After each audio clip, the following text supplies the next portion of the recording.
brighten up those dark mornings. Wheeler, Ollie, and Lekter. Mornings at the Cabin. Mornings at the Cabin, indeed. Wheeler, Lekter, and AJ with you. I don't know why that liner keeps saying Ollie. Ollie no longer on the show. Ollie is. Never mind. Good morning to everybody. Friday morning has come, but it hasn't gotten any warmer? What the hell is going on? I think gotten's fine. Gotten? Yeah. I don't radio. know. Doesn't matter. It's radio. It doesn't matter what you say. It matters your actions. Yeah, as long as because you that's get what it. people can see. Yeah. We do a highly visual show here at Mornings at the Cabin. I'm currently dancing. Our new show, Hand Talking. Talking. Did you get that? That's all it is. All right. So it's cold enough, once again, that our computer is saying, no, we're good. It's about minus 40. Feels like minus... Who cares? It feels like whatever it feels like. Wrap up warm. But we are very excited today because in about 40 minutes or so, we will be receiving a call? Yep. Receiving a call. A first. A first. Cabin radio. Receiving a call from Ron MacLean. Ooh, baby. Mornings at the Cabin, the podcast. Wheeler, Lekter, and AJ with you, still arguing over what we're going to talk to Ron about. Sorry. Oh, God. It started already. It started already. Get it out now. Yeah, once again, thank you for all your questions. You sent in some beauties, and it's absolutely kind of in line with what we want to talk about. And that's just like, I mean, this... I don't want to say it's once in a lifetime because I feel like we'll have a chance to talk to him when he's in town as well. Yeah. Hopefully. Yeah. Hopefully we can actually get him in here. I'd like to buy him a beer. Well, I don't know. I'm sure he'd be happy to accept. Absolutely. Yeah. But like, yeah, very much in line with what we were talking about. Like, what's the most memorable play you've seen? And then talking about Hockey Day in Canada and like, just what it means to go around to all these communities and kind of like see what hockey means to everywhere in Canada, which is very cool. I've got a question for you guys, actually. Okay. So it's kind of cool watching you guys talk about... I didn't throw Don under the bus. That is... Enough AJ. With this. No, you guys. Okay. This is a question directly for you guys. Perfect. So hearing you guys talk about your prep for Ron's interview, it's kind of cool. You guys are obviously very excited. Mm-hmm. You know, this guy's a huge deal. But I didn't grow up with Ron. I didn't grow up with him. Who's the cricket equivalent? The cricket. I hated cricket when I was a kid. Well, there you go. I actually just didn't watch a lot of sports. I played them, but I just didn't watch a lot of sports. Ugh, what's your question? Yeah. You know what? I can't even remember my question. Didn't grow up watching interviewers. Yeah. No, what's have a come on, question. what's your No, I question? legitimately had a question. I cannot remember it for the life of me. Well, it's a good thing I'm not interviewing. Okay, well, you think about that. Lecter and I will talk. Yeah, go back to I the could radio. tell AJ had a great question. His Yeah, eyes and then were sparkling, and then you just I derailed did. it. It was in the completely. moment. I had a great question. Derailed. Oh, my God. All right, think hard, AJ. Continue on with the show. Think Think about hard. Figure out what it. That's right. We'll come back to it. Okay, we'll come back to it. But so most of the questions, like I said, very much in line with what we want to talk about. But I just one addition of it, like something very recent. I want to talk about that Connor Mack goal and just like where that kind of ranks in the plays that he's seen. Yeah. Because obviously he's like, been doing this for a very long time. Yeah. And has seen innumerable games. Where does that kind of rank? Yeah, I mean, when you watch, the Hockey Night in Canada opening and you see, a highlight of one of Gretzky's big goals and then the Steve Yzerman cannon from the blue line against St. Louis. And, you always see the Mario Lemieux, either it was his first goal against Minnesota when he pretty much went end to end. It wasn't his first goal. I don't think it was the first goal, but I think that was like later in the series, actually. Okay, and then there's the other iconic one where he like turns Ray Bourque, Hall of Fame defenseman Ray Bourque. He puts it through his legs. Inside out. And scores one of the most beautiful goals of all time. Yeah. I think that Connor McDavid goal is one of those ones that you're going to see right up there. Yes. In 10 years from now, 15 years from now, Hockey Night in Canada broadcast, the opening, you're going to see that Connor McDavid goal. Well, and I mean, and the call with it as well, because the call was very reminiscent of Bob Cole's call on that Mario Lemieux goal. What a move! What a goal! Yeah, Lemieux, and it was the same call. It's like, what a move! What a play! He scored! Like, it was an incredible call. Yeah. So yeah, I've definitely asked him about that, and again, I don't know if he's been to Yellowknife before. I don't know either. I didn't actually look into that. I mean, that's the kind of thing where we can just basically be like, "Have you been here before?" Have you seen the weather? He's like, "Yeah." I hated it. I hope it's changed. I don't even know why I'm coming I back. vowed to never come back. But here we are.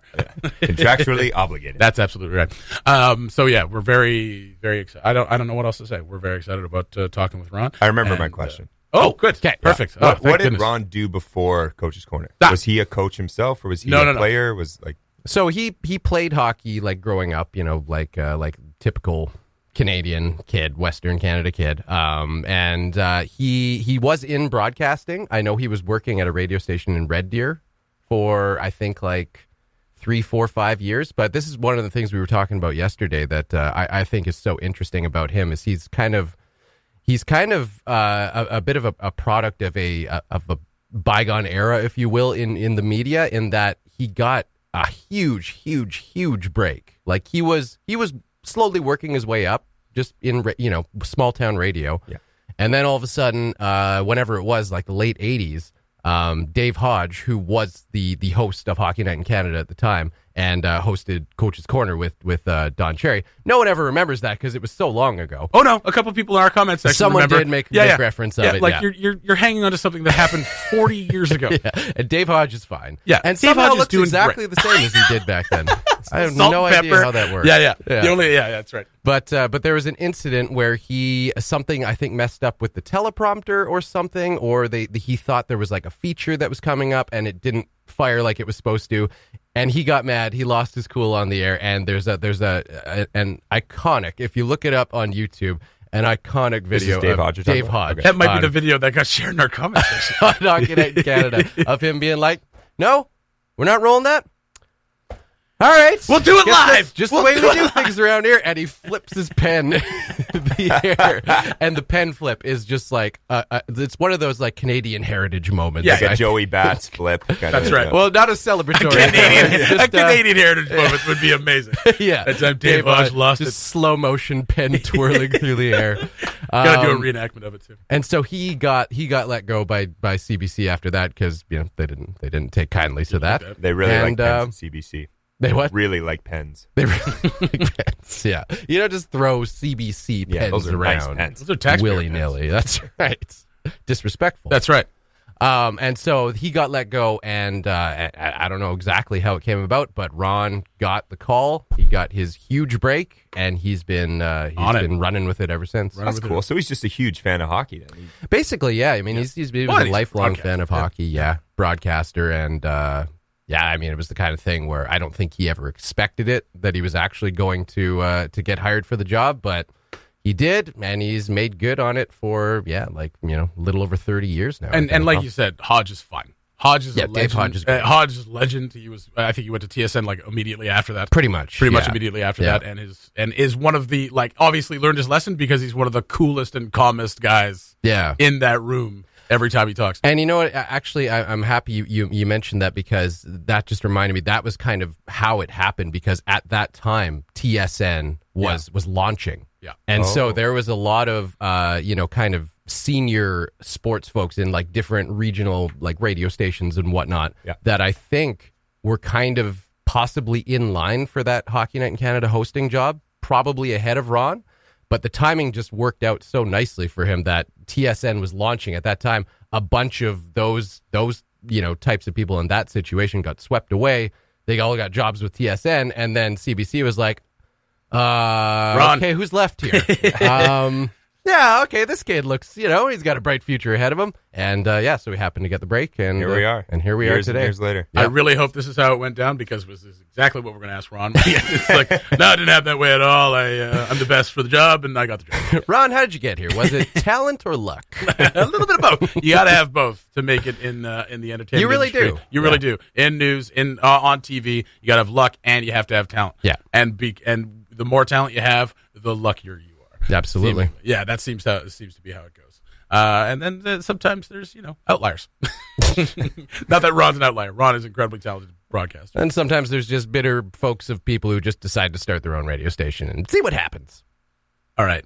I feel attacked by that. Cabin Radio's morning show podcast. All the best chat, none of the embarrassing mistakes. On the line is Ron MacLean. Ron, welcome to Mornings at the Cabin.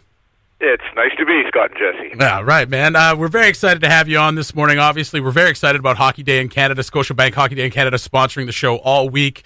So many events coming up. First off, we wanted to ask you, have you taken a look at the weather? You're contractually obligated to be here. Have you taken a look, and is it giving you pause at all?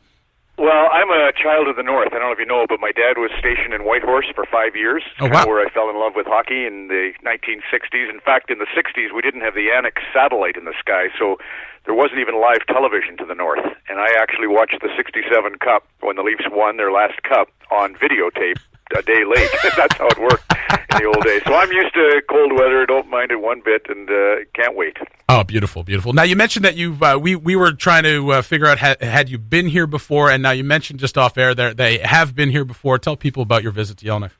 So my wife, Carrie, attended University of Alberta with a woman named Linda Melgen, who's a going concern in Yellowknife. I'm not sure what she's in charge of, but I think it's everything. And she and her partner, Tom Ashley, hosted us once. I've been there twice. We did an event years ago. Just did a speech where Dennis Hall was the guest speaker, and then I came back up, but only in summertime. So we've been all around Frame Lake and Slade Lake, and did the traditional things, whether it was bullocks or whether it was Gold Range. So I've done some of the stuff, but I haven't experienced Northern Lights, and certainly haven't experienced the depth of no sunshine and lots of deep cold. But it's going to be a great, you don't have to tell you, a great celebration because everybody loves the game. And to bring it there, it's going to be like a screensaver telecast for the day on that Saturday. Absolutely. And we're very much looking forward to it. I mean, and we'll hopefully get you some new traditional stuff to do while you're here. Like you said, Northern Lights. You've been to the Gold Range, so maybe we'll have to get you to the Woodyard as well. That is the new hotspot here in Yellowknife. So very excited to have you up here and to kind of show you around. And hopefully we'll get to interact a little bit more during the games and stuff like that. I wanted to ask you right off the bat, though, as well, Hockey Day in Canada, what does it mean to you to go to different communities every year and celebrate this game with us? Well, I honestly thought the first year we did it was 2000, and we did it in Toronto, and it was funny because we built a little outdoor rink outside the CBC Broadcasting Centre on Front Street, and it melted. We had a really warm day, and then the next year we were going to my hometown, Red Deer, and I said, gosh, you guys, it's February 24th. We get Chinooks. I mean, there may be no ice for that one either, and of course it was minus 40, and everybody had frostbite on their torsos, and it was terrible. But it I thought might run its course as a show that was a little too syrupy. But in the end, the hockey stories are just too good. You know, we'll have great stories up there on the Olfords, on Carl's Carpets tourney, on Ronan Seeley, who plays Everett Silvertips, and the Snow King Castle, showing that to viewers. It's always fresh. It really feels... I think Canadians, we're a vast country. I think we've always enjoyed seeing each other reflected to one another. So there'll be a lot of curiosity in what the show is about, and then the hockey stories just never end. As an example, Rogers Hometown Hockey is now in its 6th season, and there again, we've done close to 140 stops, and I remember going over to Grand Falls, Windsor, Newfoundland, thinking, what the hell are we going to talk about in Grand Falls, Windsor, Newfoundland? And ends up they win the Allen Cup that year, and the first Newfoundlander to play in the NHL was from there, and it just went on and on. So there'll be no shortage of good things happen every time we do a Scotiabank Hockey Day. Okay, so, I mean, you mentioned that, you were up here in the summer a couple times, and, summers in Yellowknife are typically pretty nice, despite how far north we are. No issue with melting when you're here, I don't think. It's sitting at minus 39 degrees without the wind chill right now. You'll be here February 5th to 8th. Probably still going to be pretty cold. So is that what you would say in Red Deer? Is that the coldest weather you've ever broadcasted it in? No, last year I've had a few. Iqaluit, we did it in Nunavut. And right, I remember we opened the telecast and I was dressed. The only thing showing was my nose. I had fur around every thing. And we started the telecast and all the wiring in the cameras contracted and snapped. So we had no zoom capability on our cameras, and we had to move the show indoor. It was terrible because we had a really nice setting with dog sleds in behind us, lots of beautiful ravens and Samoyeds and Huskies, and then we had to take the show indoors, and we were tucked in the corner of an old aluminum rink, and it was really a letdown. That was cold. Swift Current last year was no piece of cake. It was minus 40 with wind on the day we did the telecast and stayed outside for upwards of 90 minutes in a row. But that's honestly, it's so easy. I think I'm going to try battery-operated socks. I ordered a pair, and so I don't know. I'll probably get electrocuted. I won't die of frostbite. I'll die of some kind of electrocution. But we're ready for it, and I remember when we did Iqaluit, all the young players were standing around me in their hockey sweaters. They didn't mind it. Yeah, they were fine. Yeah. We won't. Okay, so you're well prepared for this, and if it does happen to get even colder, and we got to go inside, we actually got a couple like newer metal rinks in here, so it's not such bad backdrop. Good. Yeah. Well, I remember that was kind of the legacy of Shorty Brown, right? When I was there the first time, we were doing something that he had kind of paved the way for the game's growth in Yellowknife, and there was a new facility. So yeah, it should be good. Ron, so you mentioned when we were chatting just a bit before this interview off the air that you're already packing for Yellowknife. You've got one bag. You're getting ready for your Yellowknife trip. You're reffing a couple games in Ottawa before that, and I'm glad you mentioned that because I think it's one of the most fascinating things about you that you've been doing Hockey Night in Canada for like 30 years now. You've been hosting. You've had this gig that most young broadcasters, sports broadcasters, dream about, and yet you've been reffing hockey for how many years now? Well, I'm no longer an active Hockey Canada official. I still go out and do a lot. Like the game I'm doing, I was saying to you, on February 3rd, I'll referee a game in Ottawa. It's Black History Month, February, so there's a really neat game going on in the nation's capital, and I'll officiate that game where they'll bring out some of the greats. Willie O'Ree will coach. He won't play in the game, but so that's the idea of that night. And I was saying to you, I've got just skinny little shin pads, and everything's skimpy when you're a referee. So I've got that set of gear, and then we're playing shinny on the Friday night in Yellowknife with lots of the local hockey legends. I don't know if Chief Sandgris is a skater anymore, but that family's great. So I'll need my better gear to block shots. I'm a shot blocker.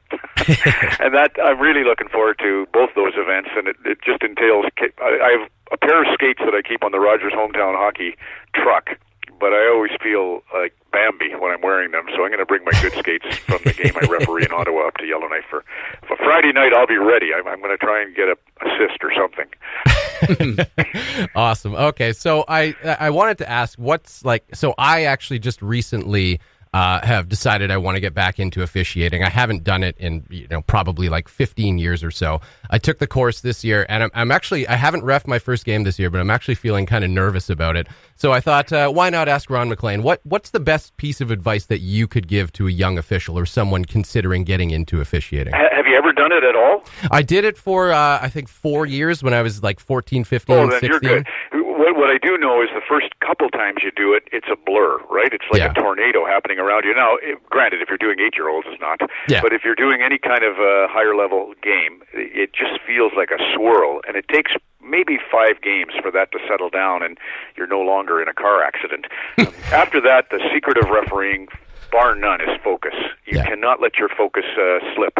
It's a little bit like our industry. The minute we get too complacent or we're dopey is the minute we say, foot in the mouth. I think I used to find when I'd referee 3 games in a week, third period of the third game, I would make a bad decision because my focus was slipping. So keep your focus, keep your humor. It's so hard, but your grace.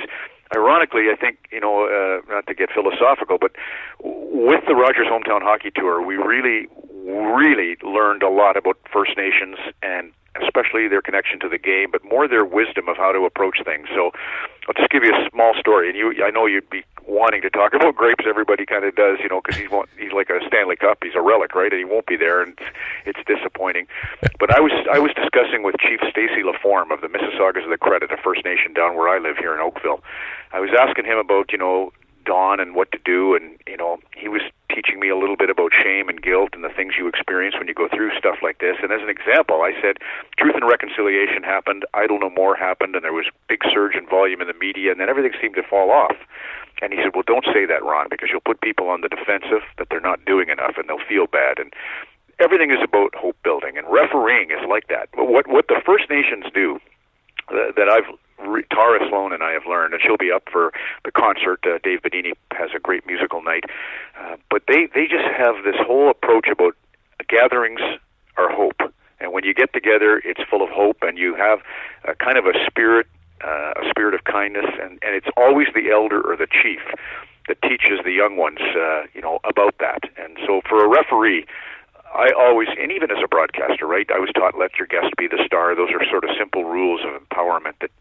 That's what refereeing is about. Is you're not there as us against them. You're there for sure for them, and you're there kind of showing them the hopeful part of the game. So remember to keep the same levity you have when you're on air, when you're on the ice. Okay, so don't try to be the star, is what you're saying. You definitely don't want to be the star as a referee. No, it's a hard thing, but you got to be a presence, right? We always, for me, because I was a level 5, which is, I'm not bragging, but it was a high level. So you're doing university cups and junior A and championships and stuff. And they always said, treat it like you're holding a bird. If you squeeze it too tight, you kill it. And if you don't hold it firmly enough, it gets away on you, it flies. So that's kind of the metaphor that we always used. To follow up on that, I know a lot of my rec hockey teammates would probably love if I asked you this question, because obviously I'd focus that on a young official or someone thinking about getting into reffing, but we all know that there's hockey referees who have been doing it for a long time and maybe jaded by this point. And so what do you think is the best piece of advice you could give to a veteran official?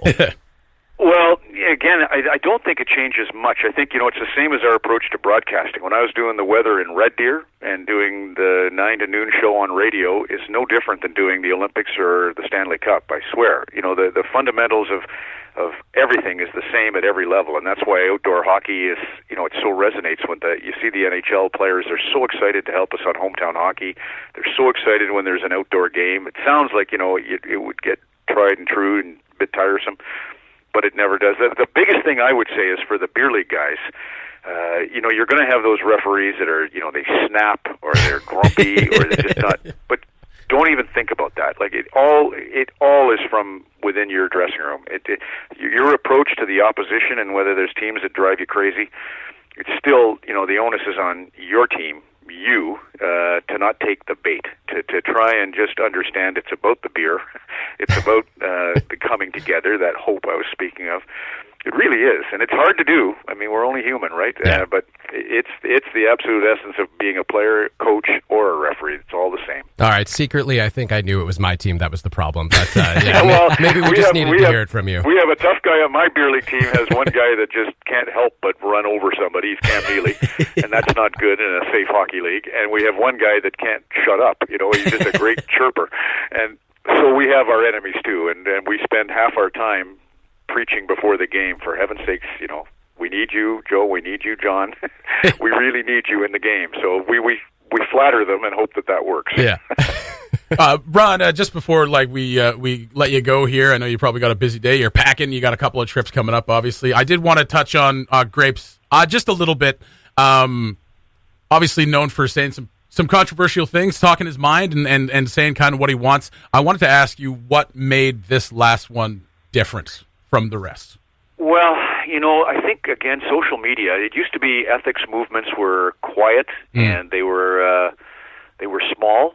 They're not anymore. Yeah. Whether it's Me Too or I Don't Know More, the ethical movements can gain steam in a hurry, and this one did. And I think, obviously when the bosses went to Grapes and said, Grapes, we need you to apologize and do some things, and Don was just not ready to do that. He made a choice, and it's a really hard thing, I think, for a lot of people to reconcile, but, it's easy to kind of understand, isn't it? Don is, he's not the type to take advice, really. He knows he has to paddle his own canoe and to that own self be true, and for whatever reason on this one, maybe because of the speed of the, movement, he just didn't feel like he could do that or want to do that, and maybe it was time. Maybe he I don't know, I can't speak for Don. Of course. But it was kind of in his hands. It sounds like, he was let go because of all of the other stuff, but I think in the end, where I sleep at night it wasn't me. It was not me not helping him. It was like, here's what we do, and if we do this,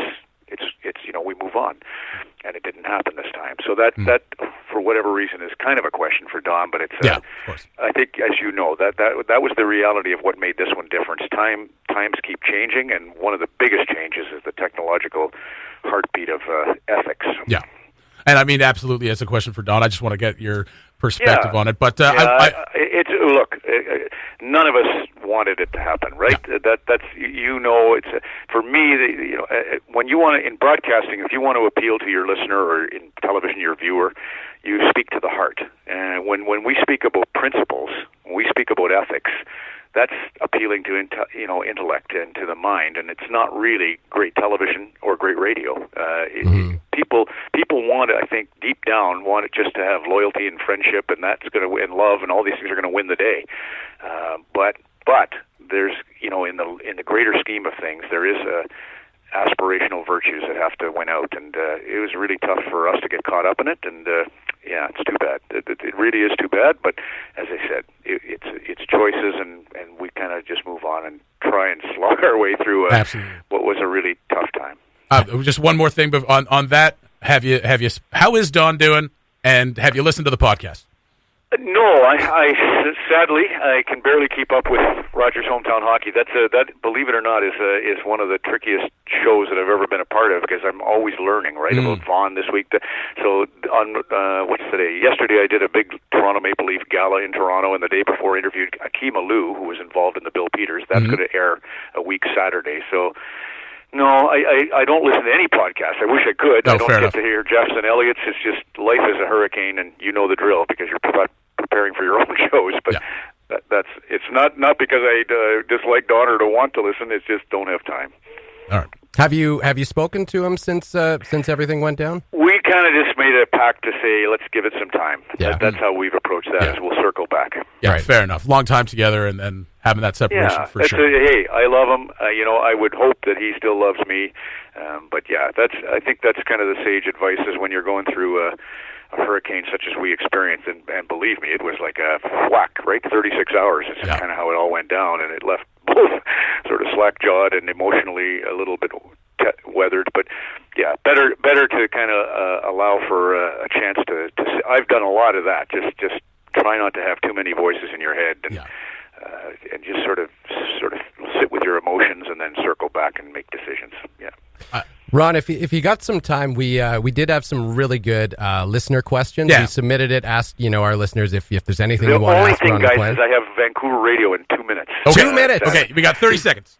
Okay, yeah, go ahead. Give me your best one. So I'll throw you. Yeah, what I think is the best one from Ryan. He said, "Do you believe the outdoor game is losing its charm? Would the league be better off hosting the All-Star Weekend outside occasionally due to the pond hockey feel of the 3-on-3 in the actual game?" And I kind of I thought that was a really good question because obviously, what was it like 2003? We had the first outdoor game, and it was such a huge thing, and everyone was really excited about it. And now they just kind of seem like part of the routine almost. Yeah. For me, it's like when I'm doing the Calgary Stampede, it's massive in Alberta, and it's not really well known to the east. And while in the east, they're doing the Molson Indy, let's say in Toronto, and everybody's crazy about that in TO, and nobody knows about it in Calgary. So big events people love tailgating, they love events, so it works in the market. Even though, as you say, the glow may be off a little bit on the global stage, it still works as a marketing opportunity within, and that's how hometown hockey and Scotiabank Hockey Day exist. They still become massively important in the place we go. And if it filters, this one will, Yellowknife will, because it's, as I say, a very special stage and story. You're not always going to get that on Rogers Hometown Hockey, but sometimes you do, and it's worth it. All right, Ron, thanks so much for joining us, man. Thanks so much for taking the time. Really appreciate it, Scott and Jesse, and I'm sorry I have to run, but that's just... Not at all. We'll see you see you in a few weeks. Can't wait, yeah. All right, have a good one. Take it easy, guys. Yeah, bye-bye now. Ron MacLean, the legend. Wonderful stuff. That was a lot of fun. So thank you so much, Ron, for taking the time. He took about 20 minutes for us, so that's very generous of him. He's off to talk on Vancouver Radio now. Didn't get a chance to ask him because we talked about Don a little bit, and I was going to say our friend had a really good suggestion for Don's podcast name. So if you do talk to Don, tell him that the Grapevine's good. Yeah. But cherry picking is better. Yeah. Just happy to have him for as long as we could. Obviously, if you were listening to that, he's just the consummate professional. Mm-hmm. I've been such a long time admirer of his. So to get to talk to Ron and think, just in a few weeks, we'll get to meet him, and very excited for that. Wish we could have gotten a few more listener questions in because we did have some really good ones, and I kind of wish we had taken the time off the top to be like, how long do we have this for? So we don't get rambling. But I mean, he has so many stories. He could go on for hours and hours and hours. Yeah. So my hope is that maybe we get a chance to sit down with him again when he's in town. Yeah. And maybe ask some of those questions. But just to get a chance to sit with him again and maybe hear some of those stories would be absolutely fantastic. And go for a beer float. Something like that. The Mornings at the Cabin podcast. Wheeler and Lekter with you on your Friday morning as we continue to fight over the end of Game of Thrones. I think it was perfect. About a year later? Yeah, no. Less than a year? No, it Little ended less in than a year. July. Did it end that late? Like June or July. June. Mid-June. Because the last season started in what? Like January? No, last July. year? I can't remember what it is. Yeah, it was in the summer. Anyway. This is what we wanted to touch on. This has absolutely gone nuts over Facebook and blah blah blah over the last 24 hours or so. A gentleman did the proposal to end all proposals, apparently, and of course, as Simpsons fans, we were reminded of the Simpsons episode where Apu does like 90 days of Valentine's Day and makes everybody else look bad. Yep. I don't think this makes anybody else look bad, but I mean, it's pretty baller, is what it is. So what this guy did, his fiance or his girlfriend at the time, her favorite movie is Sleeping Beauty. So he worked for Odd choice. Well, I mean, you like what you like. You like what you like. You like being sexually assaulted in your sleep. That's fine. Is that too much? No. So he worked for 6 months with animators, like friends and other people, and apparently reached out on Reddit to people to help him out with this because there are animators. It's a big community, and worked to animate himself, like a character version of himself and her, into the scene where the prince kisses Sleeping Beauty. Right. And without her consent. Without her consent.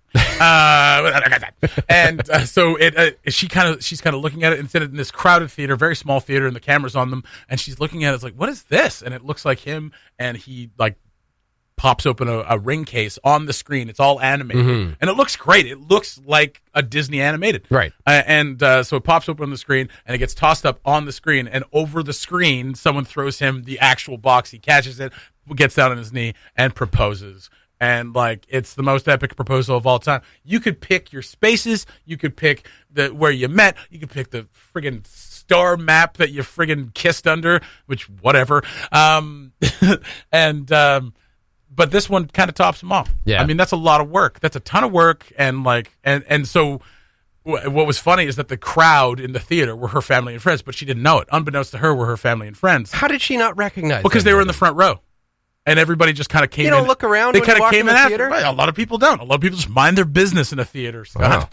People don't have a lot of paranoia. That's right. Well, I mean, you got to have a healthy sense of paranoia. You got to scope out that whole room before you take your seat. So the movie stopped, and the two characters that are animated both are looking at them. Like, they set it up so it's like they're looking at them in the crowd. Right. And she goes, "Oh, these poor people." And he goes, "Well, they're kind of in on it." She looks back, and it's all her family and friends, which is incredibly cool. Wow. And they've timed it out so well that the guy's like, he looks back at the screen and he goes, "You guys mind?" And they both kind of have an awkward look on their face. Like, animated characters have an awkward look on their face. Yeah. And then, of course, she says yes.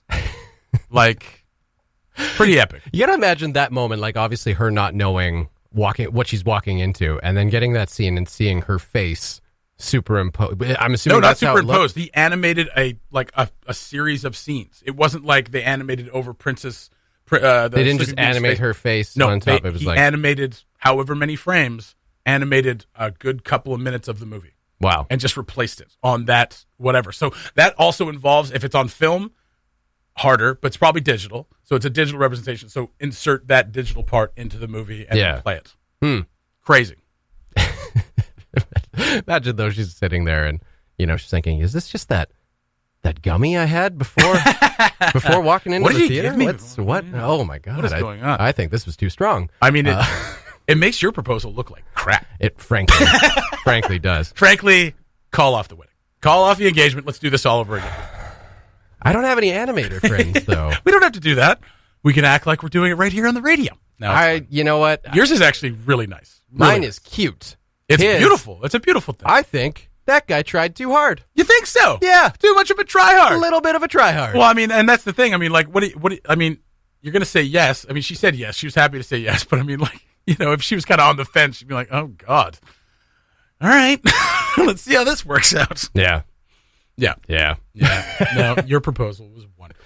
Well, and you were saying, we were talking about this before, and you were saying it's one of those things that you really have to know your partner and like. I mean, it's your favorite movie, so it makes sense. Yeah, but something like Nicole, for example, she told me flat out, don't do this in public. Don't do this in public. Yeah. If you propose to me at a hockey game or something stupid like that, it's over. Yeah, like some people would absolutely hate this. Yeah, and fair enough. And some people love it. Yeah, it's a feel good story. Only thing that could have been better is if that moment, when the ring gets tossed, he proposes, she, I assume, says yes. Yeah.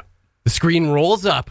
Yeah. There's a symphony in the background. They start playing, and they share a dance in front of everybody. This is way too much. Is that too much? No. I think is that over the top? What would have been better is if it was like RoboCop and he like shot on an iPhone like a redoing of a scene in RoboCop. Like, where RoboCop gets... I don't. I've never seen You've never seen RoboCop? No. Put it on the list, No. baby. No. Put RoboCop 1 and 2 on the list. Honestly, it's not just like, it's actually RoboCop, the original especially, is a pretty biting satire on action movies. Oh. It's pretty awesome. Okay. It really is. All right. So you have to watch it. Not a great marriage proposal movie, though. I don't know. Whatever. I'm never going to propose marriage to anybody, so I don't care. Well, not with that cruddy idea. No, I'm not going to do that. I already told you. We're not getting married. It's fine. I mean, Well, you and I know. No, but maybe a commitment ceremony. Maybe not you and I. Have kind of a commitment here. Yeah, I mean, we got to be here every morning for each other. We do, yeah. That's right. Thanks for being here. You thanks. Wait, thank you. That's the one. You thanks. Welcome you. Or. Thanks for listening. Check out more from the show at cabinradio.ca and by following the Mornings at the Cabin Facebook page.